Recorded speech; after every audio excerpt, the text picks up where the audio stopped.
One of the big kind of deal breakers for a lot of people in the community was, in the Raise Hines deal, was the sale of 65 public acres of land. This time around, should that land remain public or be sold? City control, we'll start with you. Go ahead, Dr. John.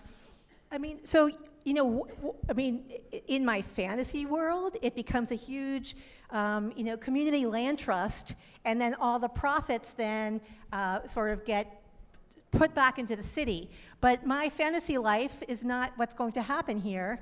And so I don't really see how you would have the city retain control over all that land because of all the things that need to happen on it. They may retain control until something is completed, but I think it could be tricky for the city to remain the owner of the land. There also then you'd need to have a lot of different arrangements for developers and property owners taking responsibility for what happens there, so the city doesn't constantly have responsibility for rebuilding things.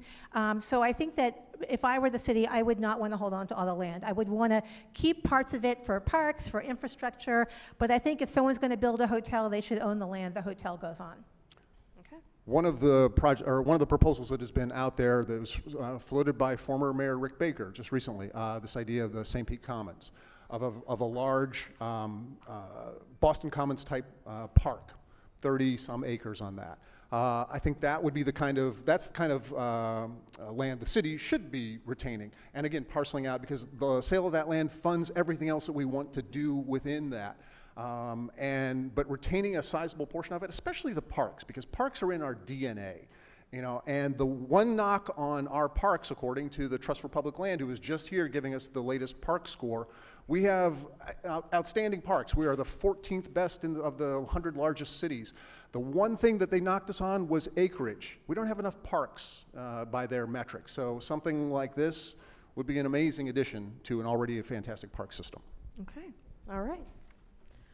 For me, and I may be a dreamer, but I see it as a possible collaboration, public-private partnership, exploring municipal bonds, exploring other ways for partnerships, both nonprofit development as well as for-profit partnerships. Again, it's an opportunity to think outside the box and not be locked in. It's an opportunity to create innovative, creative revenue streams and financing streams. So I would implore that we look at multiple opportunities for collaboration. Okay. I agree with Peter and Erica. You can have it all. There's 86 acres. You could divvy it up 2/3 park and 1/3 development, or half park and half development, or some recipe that we all cook up, and you can make it work. There's so much money to be gained by the city, and there's so much value to be gained in terms of a public interest in a park or other amenities. This really is a once-in-a-lifetime opportunity. All right.